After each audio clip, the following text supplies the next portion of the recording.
Ragazzi, buongiorno e benvenuti in questo nuovo video. Oggi andremo a vedere questo ragazzo che si chiama J.A. che ha fatto un'overdose di preallenamento. Per che cosa? Per qualche view, qualche follower in più su TikTok. Pazzesco. Prima di immergerci nel video di oggi, ragazzi, volevo raccontarvi un attimo questa mia storiella. Io quando avevo 22 anni facevo uso di questo preallenamento che si chiama Jack 3D. Sono sicuro che molti lo conoscete. Oggigiorno non è più disponibile perché questo preallenamento presentava degli ingredienti illegali come il DMA. Non vorrei dire una cazzata, correggetemi nei commenti. Io assumevo mezzo misurino, solitamente mezzo misurino, massimo un misurino di questo preallenamento. Un giorno insieme al mio amico abbiamo avuto la brillante idea di assumere 2 misurini di questo Jack 3D. Una grandissima cazzata, chi è che non fa cazzate da giovane? La stessa sera non ho dormito, avevo letteralmente il cuore che mi batteva in gola e tremavo in continuazione. Stavo veramente per andare al pronto soccorso. Andiamo a vedere il video di oggi e vi renderete conto di quanto sia pericoloso abusare del preallenamento. A TikToker chugged 8 scoops of pre-workout supplement. This is what happened to his brain. J.A. is a 25-year-old man presenting to the emergency room unconscious. His mother, Karen, tells the admitting nurse that she found her son unresponsive on the floor. You see, J.A. was a fitness TikToker who was just trying to make it. He recently found out about dry scooping pre-workout supplement. He was going to dry scoop pre-workout for a video to post and get 100,000 followers. Cioè, assurdo, questi TikTokers, ma chiunque questi giovani che vogliono avere successo fanno veramente delle assurdità, addirittura rischiare la propria vita per qualche follower in più e qualche view in più. Ok, questo video apparentemente è andato virale e lui voleva portarlo al livello successivo. Vedete cosa è successo. After putting 2 scoops of pre-workout directly into his mouth, J.A. felt like he was choking. Ah, ok, ragazzi, interrompo nuovamente il video. Quando ho scritto dry scoop, quando loro dicono dry scoop, il dry scoop è praticamente quando tu prendi un misurino di preallenamento o qualsiasi cosa, la metti in bocca senza acqua e niente, ingoi. He felt the powder immediately coat his tongue and everything became dry. In an effort to not breathe in any powder, he closed his eyes tight and tried to swallow. The video he posted gained him so many likes and new followers that he knew he had to push it further to get his follower gains.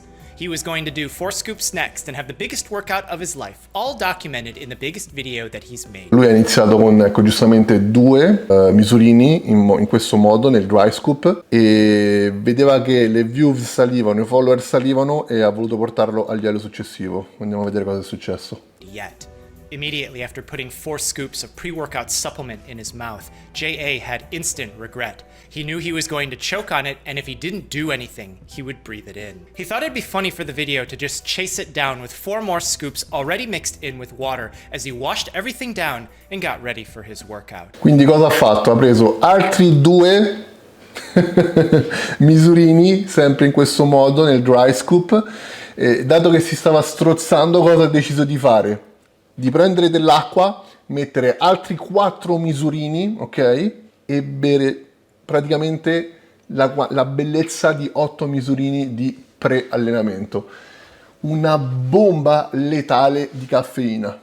At the gym now, J.A. didn't feel well. The pre-workout he took was loaded with caffeine, creatine, and a Focus Energy blend made of a variety of things. He started sweating before he even started touching the weights. He felt jittery during his sets. He could feel his heart beating in his neck as his eyes started bulging out of his head.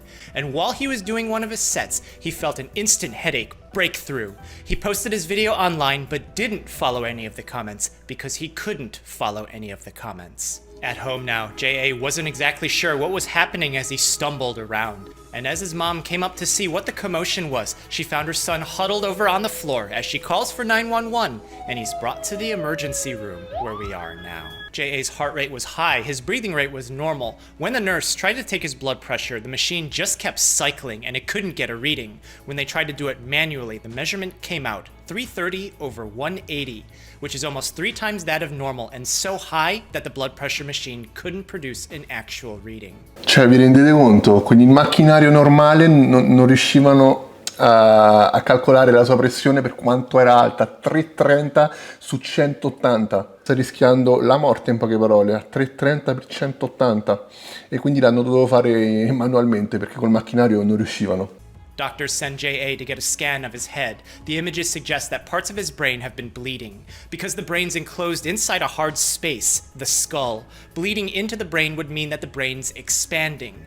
The bleed isn't going to magically stop itself when there's no more space left. It's just going to keep going and keep pushing the brain up against the sides of the skull until the blood vessels start to crush themselves, causing permanent damage. Porca miseria. Cioè, il suo cervello stava ingrandendo e dato che c'è il cranio che protegge il nostro cervello, ha iniziato a sanguinare e i vasi sanguigni stavano letteralmente per esplodere, come ha detto il dottore. Doctors were able to prevent J.A.'s brain from pushing up against his skull and oozing out of the cracks. The surgeons removed parts of his skull to relieve the pressure building up in his head. Madonna ragazzi, vi giuro mi mette la pelle d'oca. Quindi per prevenire danni irreversibili al cervello hanno dovuto rimuovere parti del suo cranio, visto che il cervello stava espandendo così tanto. And stabilized after surgery, J.A. was moved into a step-down unit where he appeared to improve, likely thanks to the fact that he was younger, previously healthy, and his stroke may have been caught just in time. He was moved to a rehabilitation facility afterwards, and after several months of care there, he was able to make a recovery. Io spero per te che non farai mai più una cazzata del genere, veramente, mai più. Fortunatamente ragazzi è finita bene per lui, fortunatamente era in buona salute, giovane, 25 anni, c'era sua madre che hanno riuscito a trattare questa sua enormissima cazzata che ha fatto giusto in tempo, in modo tale da prevenirgli danni irreversibili. Fate tutto con moderazione, mi raccomando, non fate cazzate per qualche like in più, qualche follower in più, perché ve ne pentirete a vita. Se il video vi è piaciuto lasciate un like anche per la traduzione. E ragazzi, per me è sempre un immenso piacere avervi qui sul mio canale. Io vi mando un abbraccio grosso e ci vediamo al prossimo video.